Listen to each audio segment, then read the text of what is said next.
اعوذ باللہ من الشیطان اللعین الرجیم بسم اللہ الرحمن الرحیم الحمد للہ رب العالمین بارئ الخلائق اجمعین والصلاة والسلام علی سید الانبیاء والمرسلین وعلی آلہ الطیبین الطاہرین المعصومین اما بعد نہج البلاغہ اور محبت خدا کے عنوان سے ہمارا یہ 5واں سیشن ہے۔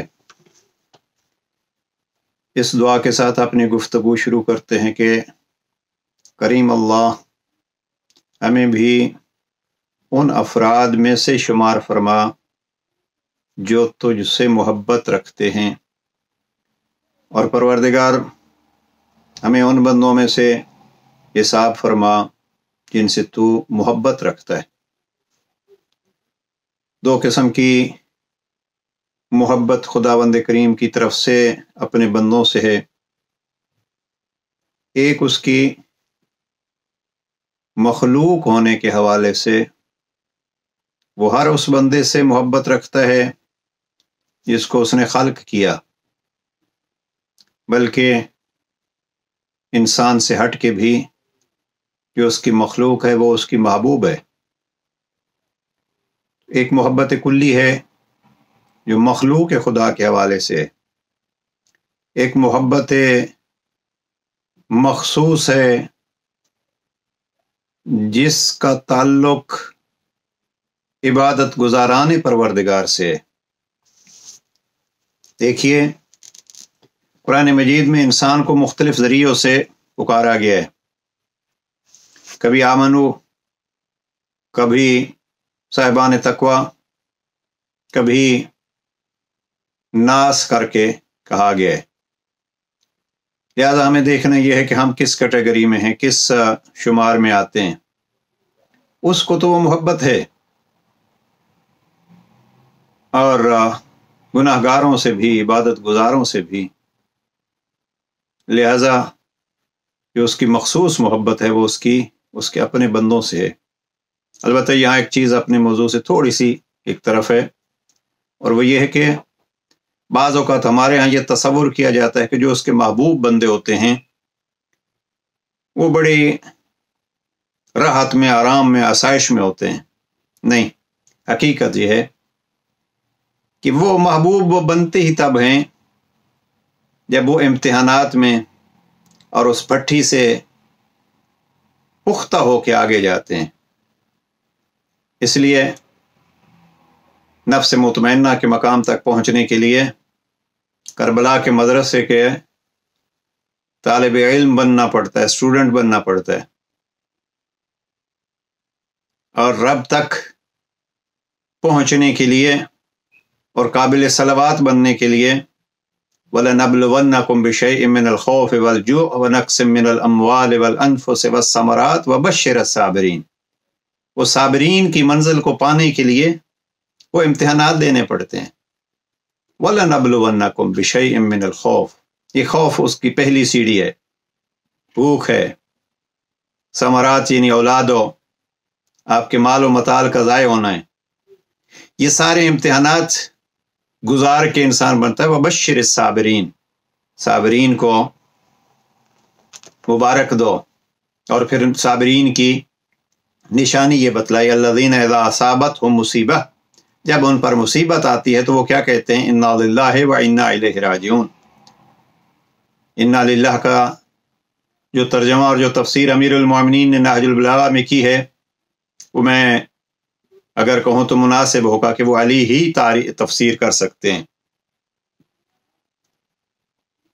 انا للہ اقرار بالملک، یہ ملکیت کا اقرار ہے کہ ہم کسی کی ملکیت ہیں، اور انا الیہ راجعون اقرار بالحلق، یہ اقرار ہے کہ ہم رہنے والے نہیں ہیں، ہم ختم ہونے والے ہیں۔ یعنی کسی کی ملکیت ہیں، اور جس کی ملکیت ہے اس کی طرف پلٹ کے جانا ہے۔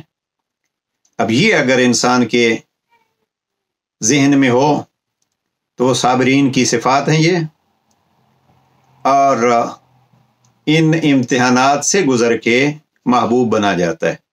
لہذا یہ تصور مت ذہن میں رکھیے کہ محبوب خدا وہ ہوتا ہے کہ جو دنیا کی یا آخرت کی آسائش میں ہو، نہیں، اللہ اپنے بندوں کو زیادہ سے زیادہ امتحانات میں مبتلا کرتا ہے، تب ان کو درجات ملتے ہیں۔ کبھی ابراہیم کی طرح آگ میں جانا پڑتا ہے، اور کبھی موسیٰ کی طرح جلاوطنی برداشت کرنی پڑتی ہے، کبھی زکریا کی طرح آرے سے چیرا جانا پڑتا ہے۔ یہ گزارش کر رہا تھا کہ اس کے محبوب دو قسم کے ہیں۔ ہمیں اپنے آپ کو دیکھنا ہے کہ ہم کس زمرے میں آتے ہیں مخلوق میں۔ تو ہمیں کہتا ہے کہ اگر میرے ایک حیوان بھی جو میری مخلوق ہے اس پہ بھی آپ ظلم نہ کرو، وہ خود کیسے ظلم کرتا ہے؟ لہذا ضروری یہ ہے کہ ہم محبوب خدا اس زمرے میں بنے کہ عباد خدا بنے۔ امیر المومنین علیہ السلام کا جو خطبہ ہمارا مورد بحث ہے اور مورد گفتگو ہے، خطبہ نمبر 85، خطبہ نمبر 85، اس میں پہلا لفظ جناب امیر علیہ السلام کا یہی ہے، عباد اللہ، اے بندگان خدا۔ اب یہ بندگان خدا البتہ دونوں طرف سے بعض اوقات انسان کے لیے بھی استعمال ہوتا ہے، اور بعض اوقات مخصوص بندگان خدا جو واقعاً عبد الہی ہیں ان کے لیے استعمال ہوتا ہے۔ لیکن آگے جناب امیر علیہ السلام نے جو جملات ارشاد فرمائے ہیں، ان من احب عباد اللہ، اللہ کے محبوب بندوں سے محبوب بندہ کون سا ہے؟ اب اس کی پہلی نشانی عرض کی تھی کہ اس میں یہ ہے کہ اللہ اس کو اس کے نفس کے خلاف طاقت عطا فرماتا ہے۔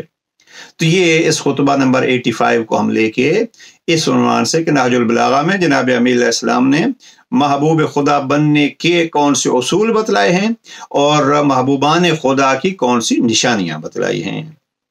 میں اگر قرآن مجید کی طرف پھر اشارہ کر دوں کہ یہ جو آیت میں نے پڑھی ہے سورہ بقرہ کی آیت وَلَنَبْلُوَنَّكُمْ بِشَيْءٍ مِّنَ الْخَوْفِ، تو کوشش ہماری یہ ہونی چاہیے کہ ہمیں اللہ کے ان صابرین بندوں سے بنیں، اللہ کے ان متقین بندوں میں سے بنیں، اللہ کے ابرار بندوں میں سے بنیں، اللہ کے محسن بندوں میں سے بنیں، اللہ کے مومن بندوں میں سے بنیں۔ اب یہ ساری جو چند چیزیں میں نے گنوائی ہیں، اگر ہمیں وہ مقامات حاصل کرنا ہے تو قرآن مجید سے کم از کم اس کی صفات دیکھ لینی چاہیے، اخذ کر لینی چاہیے کہ قرآن مجید نے صابر کس کو کہا ہے، قرآن مجید نے محسن کس کو کہا ہے، قرآن مجید نے مومن کو کس کو کہا ہے۔ بلکہ میں آج کے سیشن میں خصوصی چیز جو عرض کروں وہ یہ ہے کہ بڑی معروف و مشہور آیات ہیں، اب اگر ان کو دیکھنا ہے، عباد الرحمن، اب ہم بات کر رہے ہیں کیا؟ جناب امیر علیہ السلام فرماتے ہیں اللہ کے محبوب بندوں میں سے، اور وہاں سورہ فرقان کی چند آیات میں تقریباً 11، اگر آپ ان کو صحیح تقسیم کریں تو 11، ورنہ موٹے موٹے حوالے سے جو ہے وہ 9 صفات عباد الرحمن کی ہیں۔ وہ عباد الرحمن، اللہ کے بندے کون سے ہیں؟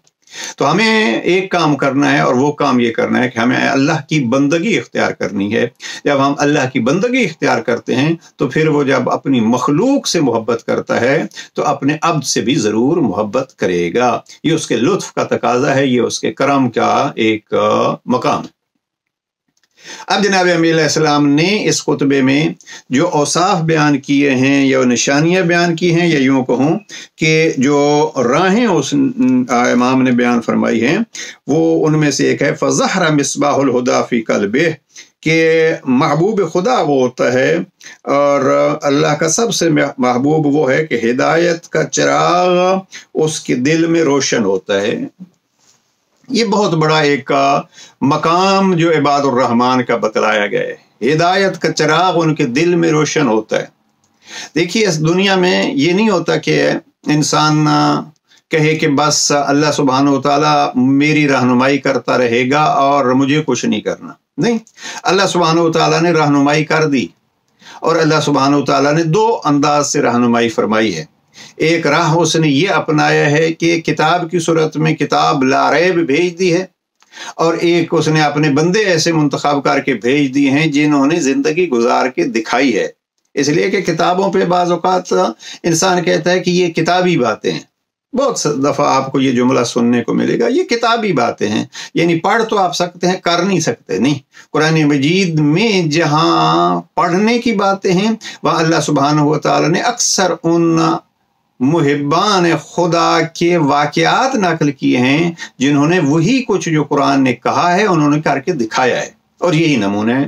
پیغمبر اکرم کی ذات خود سب سے بڑا نمونہ ہے۔